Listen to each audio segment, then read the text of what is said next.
Cacerola, recetas para el cambio. El pasado jueves 12 de marzo, el presidente Iván Duque declaró la emergencia sanitaria en el país, con el fin de prevenir la transmisión del virus en el territorio nacional. Además, prohibió que en el territorio se realizaran eventos en los que hicieran presencia más de 500 personas. En este momento, el país está en estado de contención. El gobierno nacional expidió el decreto que declara el estado de emergencia en el país. En este documento también se incluyó la proyección que realizó el Instituto Nacional de Salud sobre cuántas personas podrían llegar a ser infectadas por el coronavirus. Según el INS, cerca de 4 millones de personas llegarían a infectarse. La proyección también agrega que el 80% de las personas que se infectarían serían casos leves y que más de 500.000 personas serían casos severos. Según la FM, en el decreto se explica que esta proyección se realizó teniendo en cuenta que la tasa del contagio es de 2,68. Adicionalmente, a partir del 23 de marzo se suspende el ingreso de vuelos internacionales a Colombia y los connacionales que están en el exterior y quieran regresar al país tienen hasta el fin de semana para poder ingresar, según lo anunció el presidente Duque. Conjunto a esto, Bogotá entra en aislamiento. Desde el viernes 20 de marzo hasta el lunes 23 de marzo del 2020, Bogotá tendrá un simulacro de aislamiento frente al coronavirus o el más conocido como COVID-19. El objetivo de estas jornadas es evaluar la posible aplicación futura de una medida más estricta como una cuarentena o un toque de queda, entre otros casos. En el podcast de hoy vamos a tratar un tema de coyuntura que nos está ya por lo menos agobiando un poco, y es la incertidumbre que nace con esto del virus del COVID-19, ¿sí? Y de la velocidad con que se expande. Y estamos aquí en el podcast con Diana, Lorena y Wiley, y vamos a hablar un poco sobre el tema desde la digamos, de la poca experiencia que tenemos a partir de lo que hemos estado viviendo últimamente, ¿no? Y sobre todo es el poco conocimiento que tenemos sobre el tema, porque pues ninguno aquí es médico, ninguno científico ha trabajado en el tema de la salud, sino simplemente somos ciudadanos que nos preocupa este tema. Claro, y aparte de eso, lo que tú dices que es muy cierto, también estamos sobreinformados. Es como una paradoja grandísima, sí, en donde tú no sabes del tema, pero estás tan sobreinformado que han logrado confundirte. Total. ¿Sí? En este momento, cuando tú dices que sentimos miedo, yo les preguntaría, ¿y de qué sentimos cada uno miedo? Pues directamente yo creo que el miedo más vivo es que nosotros o nos infectemos nosotros mismos o se infecte alguien que nos rodee, ¿no? Nuestros abuelos, nuestros papás, ¿no? Por eso se habla mucho de autoprotegernos para protegernos a los otros, y yo creo que ese es el miedo, pues hablo por mí, pero creo que es el general. Yo creo que en mi caso comparto el miedo de Wiley, sobre todo ante la población que es más vulnerable. Yo pues tengo muy cercanos a 3 abuelos que pues tienen entre 80 y 90 años, entonces ellos me preocupan. Tengo una abuela con problemas de asma y problemas pulmonares, que es de los pacientes pues más riesgosos, de las personas que tienen más riesgo. Entonces, sobre todo por ellos me preocupa, porque nuevamente la información nos está diciendo, bueno, los jóvenes nos puede dar, pero tenemos muchas más defensas para superarlo y tratarlo. Entonces, pues eso. Y por el otro era el tema que de pronto lo podemos tocar un poco más adelante en el podcast, y es el tema económico, ¿no? Uh-huh. Sí. ¿Cuál es la crisis que llega con parar una ciudad, parar un país? Es verdad que hay un asunto social que casi no se está hablando en los medios de comunicación, que es importante decirlo, el asunto pues económico, ¿no? Pero además, o sea, es evidente que hay un asunto de privilegio de clases con respecto a algunas medidas que se pueden tomar de prevención. Nos dicen, no, pues aislémonos.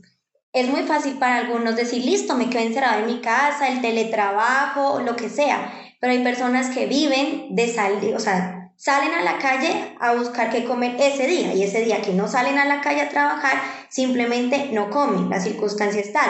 O incluso los habitantes de calle, pues, o sea, ¿qué aislamiento una persona que vive en la calle? Entonces hay un montón de situaciones sociales que sí es importante también, pues sí, que sería interesante que reflexionáramos al respecto. Y Diana, en el caso tuyo, ¿a qué le tienes miedo? ¿Qué? Bueno, sí, comparto la idea de mis compañeros acá.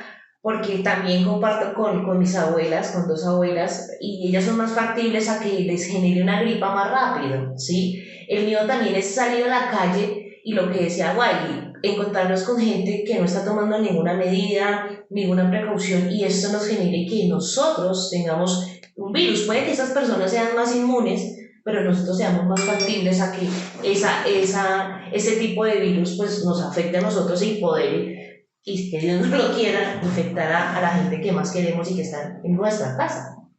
Mi miedo es eso. Sí, en el caso mío es muy extraño. Fíjense que la otra vez estaba escuchando que después de los 70 años el riesgo era mayor. Y yo tengo 69. 6 meses. Entonces decía, hombre, de alguna manera todavía me quedan 6 meses a salvo. Pero bueno, fíjate que es un poco como esa información que corre. Yo vivo en mi casa con 3 mujeres y una nieta hermosísima. Y han dicho que los niños no los afecta. Al principio el mensaje era que a los niños no los afectaba.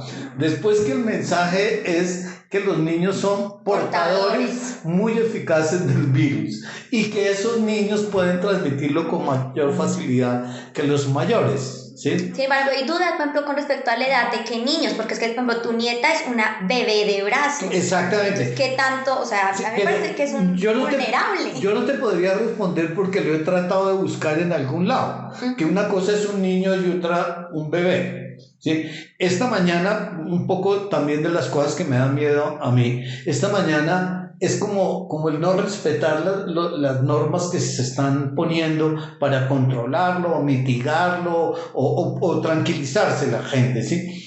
Esta mañana pues había escuchado yo que se había prohibido enviar los hijos al colegio, que estaban cerrados los colegios. Pues esta mañana me asomó por la ventana y paró un microbús y empezó las mamás a subir a los niños, ¿sí? Esa parte me preocupa mucho. Esa parte de mucha gente, eso no importa, eso no es importante, eso no va a pasar nada. ¿Sí? Esa parte me hace más peligroso el virus. ¿Qué pasa? Es que la decisión se tomó anoche tarde. Muchos colegios no tuvieron la oportunidad de hacer el comunicado y decir, oiga, mañana no hay clase. Muchos colegios, y el problema más grande que vieron ya hoy, es que muchos municipios, muchos departamentos no tienen la cobertura de internet necesaria, ni un niño tiene un computador. O sea, de 10 niños, 1 tiene un computador. Volvemos para a los privilegios. Sí, en el caso de otras poblaciones, Sí, pero en el caso de Bogotá y del sitio donde yo estoy, no debería haber problema. ¿Sí me entiendes? Porque es que ahí hay un problema que pega un poco con lo que tú estabas diciendo, Wiley, del impacto social o de las decisiones que se puedan tomar de forma general, habiendo una gran diferenciación de la población.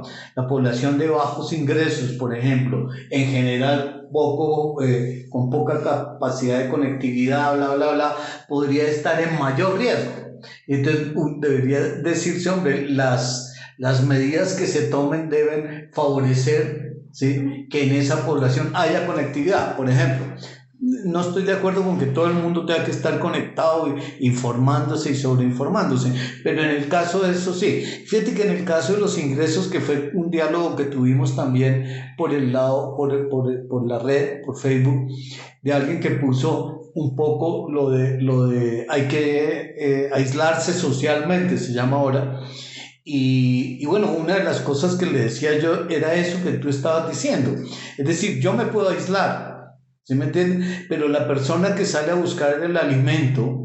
O el habitante de calle, que o el es habitante, una población de la que nunca se habla. Pero ojo que es tan grande el problema de la informalidad del trabajo y de los ingresos en Bogotá, que en habitantes de calle el censo puede ser relativamente bajo, pero frente a toda la gente que vive el comercio informal, claro, de vender en la calle, de pararse en la calle a limpiar los vidrios, todo eso, ese es un mundo muy grande que es muy difícil decirle quédese en casa. ¿Sí? Ahí mismo surgen propuestas, ¿sí? O sea, volver a la discusión de que toda la gente tiene que tener un ingreso mínimo. Exactamente. ¿Sí? Y darle ese ingreso mínimo durante 2 meses a estas personas, pero eso no pero ¿quién garantiza que esas personas no van a seguir saliendo? Dicen, sí, tengo esta plata, pero necesito más o quiero más. Eso también puede pasar, claro. No, es que desde un principio, o sea, desde un principio todos los gobiernos deberían garantizar que una persona puede encerrarse en su casa sin depender de eso. O sea, más allá de donde...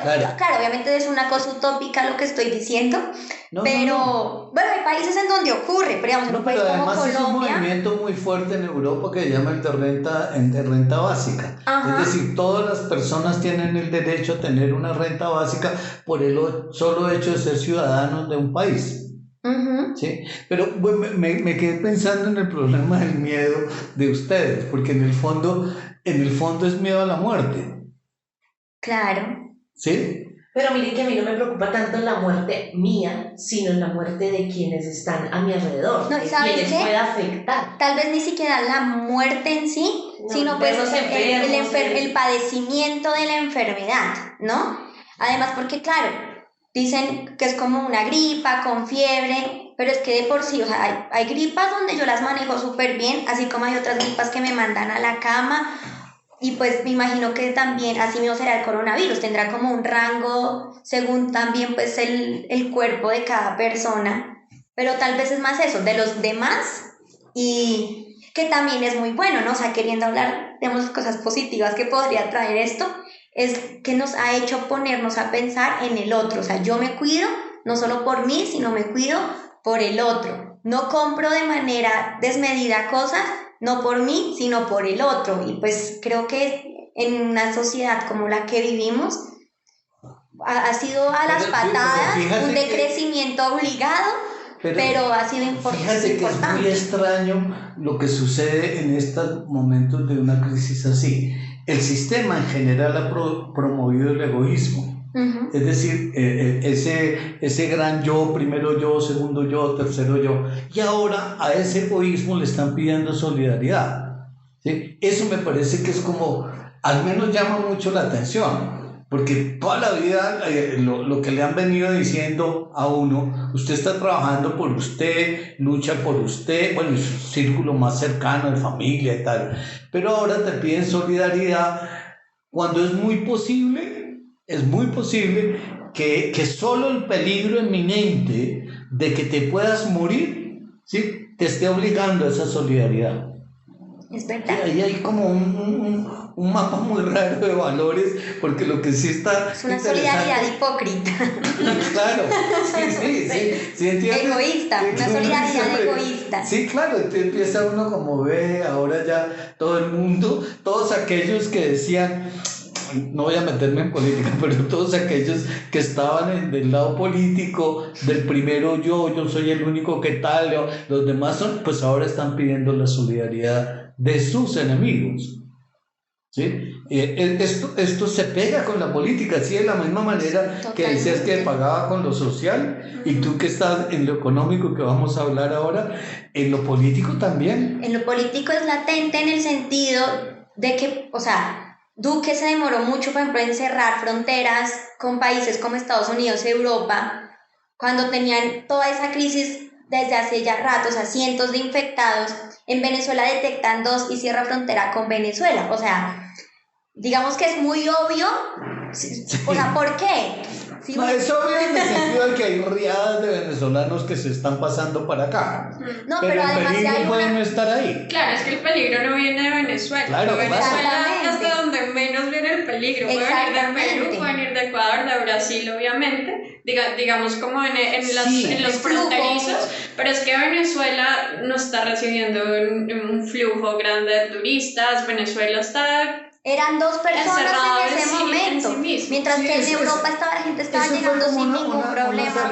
Como falso, ¿no? Porque debió haber cerrado de entrada todas las fronteras. De acuerdo. O sea, Panamá, Ecuador, Brasil, Venezuela. No, y tomar medidas con las aéreas. O sea. Claro. ¿Y cuáles son las consecuencias sanitarias de cerrar la frontera con Venezuela? Porque es que cerrar la frontera no quiere decir que los venezolanos no van a venir. Claro, sino que van a venir por las trochas y en qué condiciones van a venir sin un control, sin absolutamente nada. Yo creo que eso fue un paso en falso, la verdad.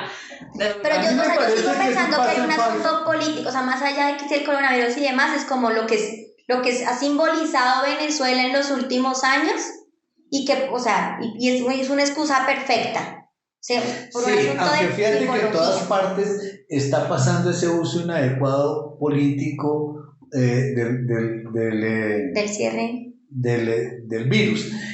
La otra vez, de casualidad, yo veo mucho la televisión española, por lo que vi tanto tiempo allá, y sale un personaje del partido este de ultraderecha a decir que esta Irene Montero, que es de Podemos y que se contaminó, ¿sí?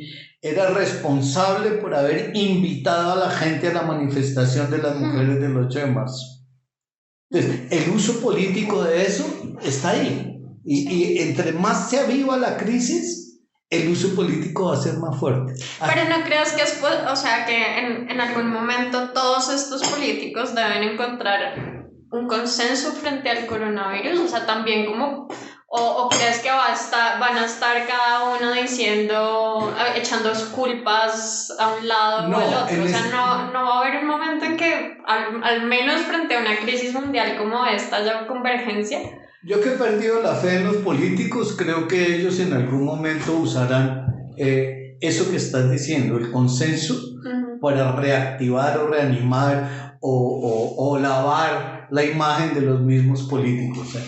Yo creo que la pelea entre ellos, por lo que alcanzo a ver en otros países y aquí mismo, todavía ¿sí? No se ha acentuado. ¿Sí? Porque, por ejemplo, uno podría decir, digamos que nosotros no estamos hablando de quién es responsable, pero sin embargo ubicamos en que algo que hizo Duque, él lo hizo tarde. ¿Sí? Y eso que en apariencia es sentido común, ¿sí? No es otra cosa que un razonamiento político.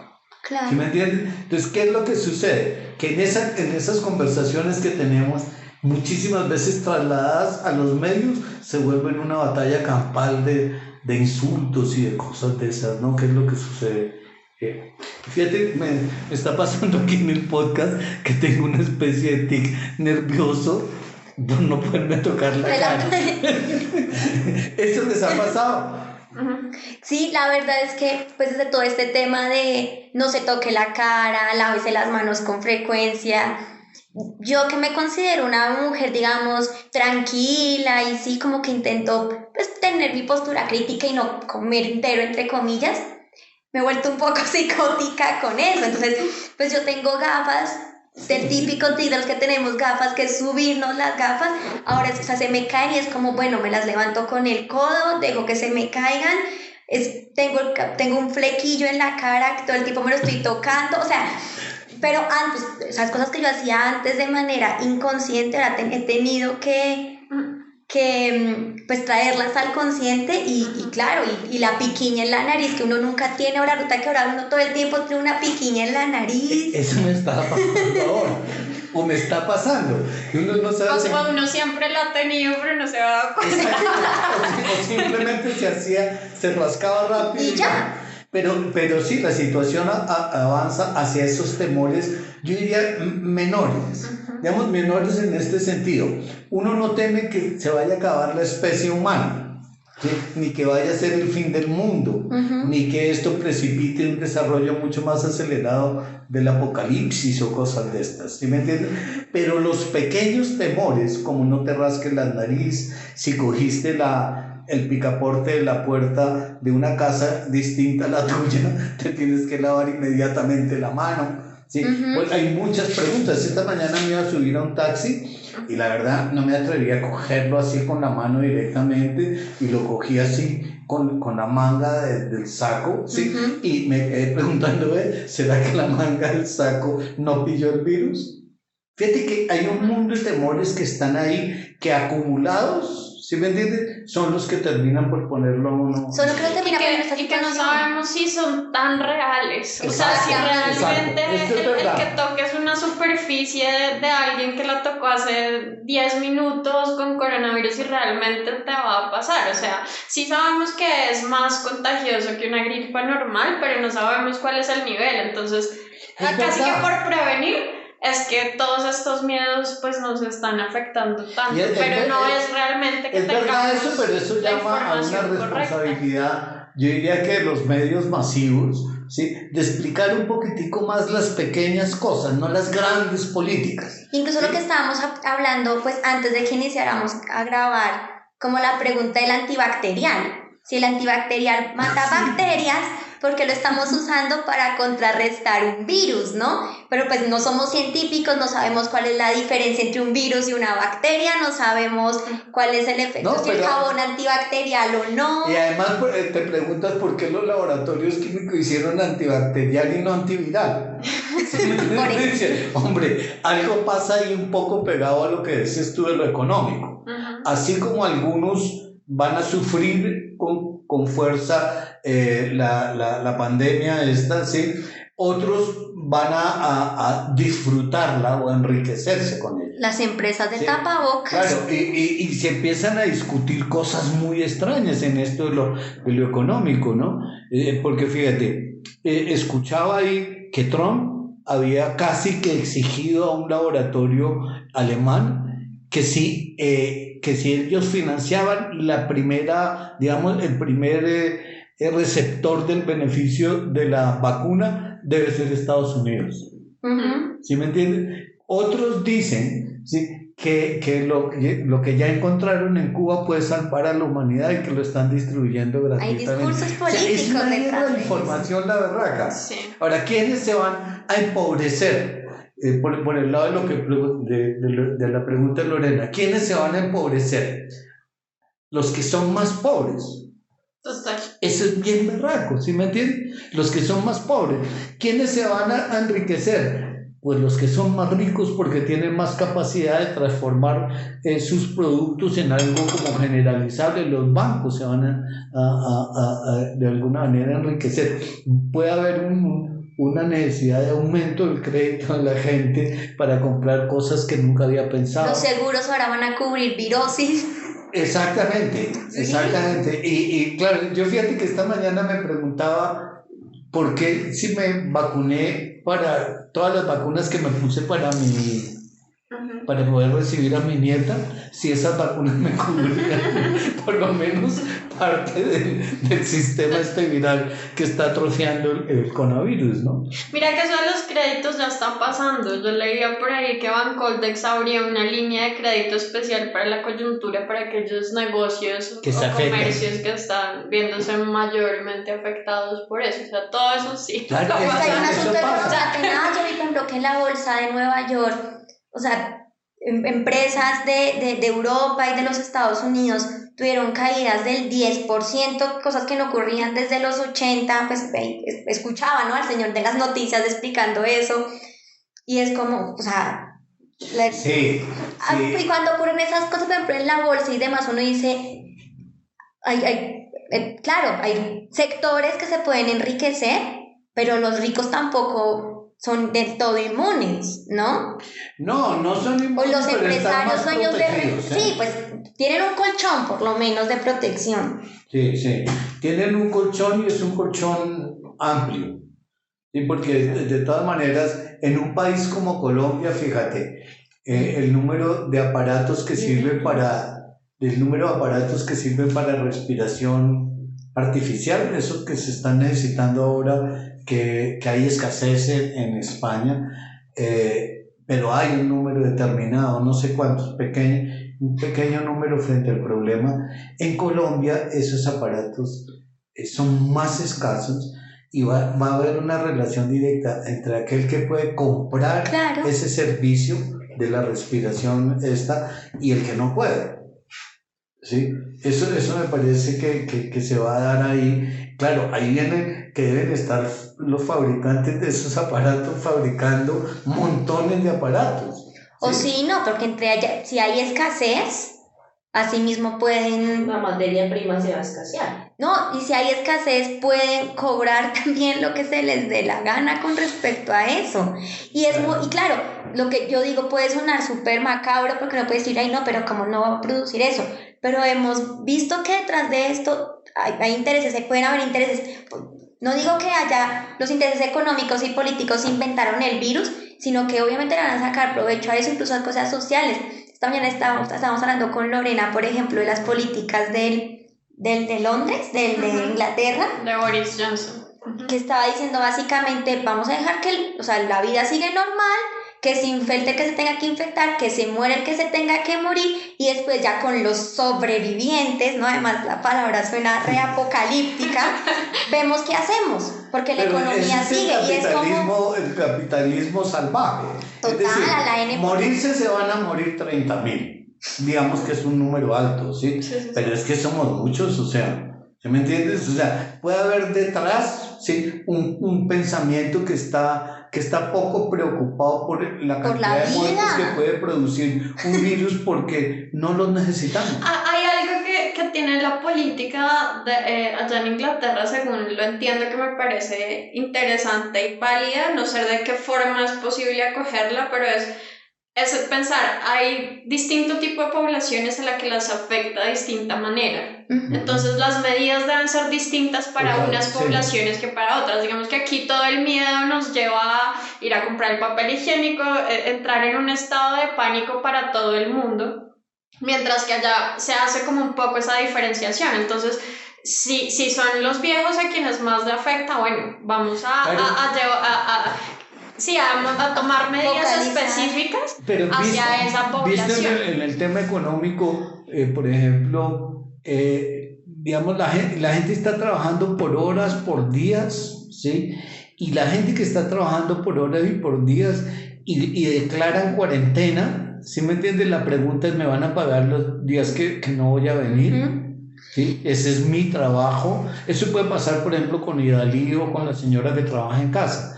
Es decir, no venga. Bueno, yo no vuelvo, pero entonces me va a pagar los días. Claro, ahí lo que se está haciendo es invitando al puro corazón del patrón. Claro, debería tener la posibilidad no de pedirlo, sino de exigirlo. Entonces, ¿sí me entiendes? Porque eso está pasando. Y ese sistema que quería establecer este señor aquí en Colombia, pagarle a la gente por horas, ¿sí? Ese sistema se ve, pues va en contra de todos los trabajadores que están trabajando por horas, porque hoy te contratan 10 horas, pero mañana no te contratan, declaras cuarentena y quedas por fuera de los ingresos. Y eso está pasando, ¿sí me entiendes? Eso está pasando y va a pasar mucho acá, ¿no? Yo les propongo, digamos que ya para finalizar, porque el tiempo del podcast se nos acaba, como hablar de eso positivo que puede salir de esto. O sea, estamos en un momento de pánico, sí, estamos tratando de cuidarnos todos, sí, pero ¿hay algo positivo que pueda salir de todo esto? Bien, lo que hablábamos antes de la grabación, o por lo menos lo que yo pienso de positivo, es un poco volver a la lentitud. Es decir, que vamos en una carrera desenfrenada, incluso no sabemos hacia dónde y estamos seguros que no es hacia el apocalipsis, pero vamos velozmente, ¿sí me entiendes? Y sobre esa velocidad estamos construyendo un mundo de angustias, ¿sí? Este tipo de procesos lo que lo sientan a uno, le dicen, oiga, siéntese ahí, ¿sí me entiendes? Ya no tiene que salir corriendo porque no tiene para dónde salir corriendo, le toca más bien estarse tranquilo y esperar a tratar de entender ya no el virus, sino qué estaba haciendo con su vida. Sí, parar y pensar y ser consciente. Sí, exacto. Claro, y pensar más en lo pequeño, o sea, en que lo pequeño, lo comunitario, o sea, poner los ojos ahí encima y no en lo grande, en lo que se produce en grandes cantidades. Pero además también les pasa leí, o sea, se ha demostrado que cuando nos ponemos en esas, se puede limpiar el aire. O sea, digamos, todas esas crisis ambientales, si nos comprometemos, lo podemos hacer. Es decir, digamos que el coronavirus nos ha puesto a prueba y como especie, si somos solidarios y etcétera, podemos salir adelante. Yo creo que lo haremos más que por solidaridad, por egoísmo. Sí, es decir, usted no va a salir de su casa porque le puede pasar algo. Yo quiero pensar que parte de lo positivo, es que nos estamos obligando a pensar en los demás. También es un producto positivo de este tipo de cosas. Y es decir, entienda su egoísmo. ¿Hasta dónde llega su egoísmo? ¿Usted está dispuesto a morir por su egoísmo? O sea, en aquella carrera desenfrenada hacia el éxito, hacia el logro, hacia la acumulación, de pronto usted llega y dice, ¿usted está dispuesto a morir por todo eso? ¿Sí? Si está dispuesto, entonces no le haga caso a nada de lo que están diciendo. Eso es cierto, eso que dices es cierto, y un poco está ligado a la baja en el consumo, ¿no? Sí. Es como, esto también, yo creo que algo positivo es, oiga, usted no tiene que consumir todo el tiempo, todos los días y a toda hora. Claro, y no solo consumir, sino hasta incluso empezar a reflexionar sobre hasta qué punto si es necesario consumir animales, si es necesario consumir. Yo estaba leyendo un artículo que escribió William Ospina a propósito del coronavirus, que se llama Del miedo a la esperanza. Ajá. Y él decía una reflexión de eso, o sea, el mundo nos está diciendo, siéntese a pensar si lo que está consumiendo de verdad es tan importante, si la velocidad en la que están dando es la velocidad necesaria, o incluso esto vamos al sentido del teletrabajo, que ya hemos dicho que es un privilegio, también estamos demostrando que hay otras formas de Sí. trabajar y demás. Hay otras formas más lentas, menos consumistas, menos ambiciosas y de pronto igualmente satisfactorias. ¿Sí? Porque fíjate que hay una cosa que es desenfrenada, no en el caso de pronto de nosotros los que estamos aquí, pero hay muchísima gente que sale a comprar compulsivamente lo que sea. Los fines de semana, los fines de simplemente. semana. Su plan, ir de shopping. Centro ¿Sí? comercial. Eso es básicamente, ¿no? Ajá. Sí, por ejemplo, una de las medidas de la alcaldesa por el tema del coronavirus y por el tema de la crisis ambiental acá en Bogotá fue abrir la ciclovía, ¿sí? Y qué bueno puede salir de eso, pensarnos que se puede... Andar en bici todos los días. Exacto, hay otras formas de transporte, pero así como deben el abrirla trabajo, con hay más otras información. formas de transporte. Deben decirle a la gente más cosas sobre por qué te puedes ir en bicicleta. Yo no sé si en bicicleta también tienes que guardar la distancia de 1 metro o 2 metros. Como uno va en el viento corta, no mentiras. Sí, pues no sé. Es muy extraño porque digamos, lo que nos viene pasando a nosotros en este momento, en Colombia por lo menos, es que todo el miedo que teníamos acumulado a que el país estaba mal, por eso fueron las marchas, por eso nació este programa de la cacerola, ¿sí? El país estaba mal, entre otras cosas. Muchos de los movimientos que se hicieron en la época de la marcha eran contra el sistema de salud o a favor de cambiar el sistema de salud.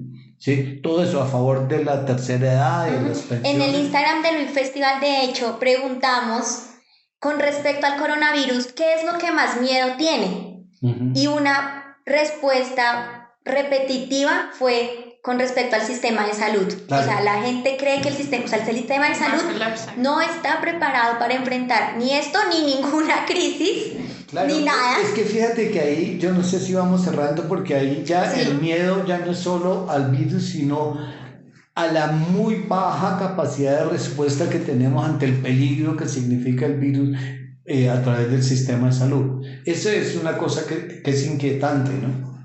Para cerrar, igual sí creo que es importante recordarle pues a las personas que además de la salud pues física, protejamos nuestra salud mental, informándonos correctamente, no sobreinformándonos, buscando las fuentes pues adecuadas, además que transmitan no solamente en cuanto a calidad de información, sino a modo de transmitir la información. ¿Qué sabemos realmente del coronavirus?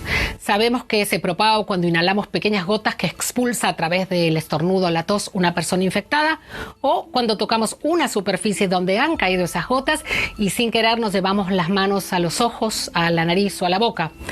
Por eso una de las recomendaciones más importantes que hacen los expertos es que nos lavemos las manos con frecuencia y que tratemos en la medida de lo posible de mantener una distancia de unos 2 metros del resto de la gente. Bueno, como es principalmente un virus respiratorio, empieza infectando la garganta y como no puede reproducirse a sí mismo, a menos que secuestre el mecanismo de nuestras células, lo que hace es sujetarse a las células de la mucosa del fondo de la nariz y la garganta.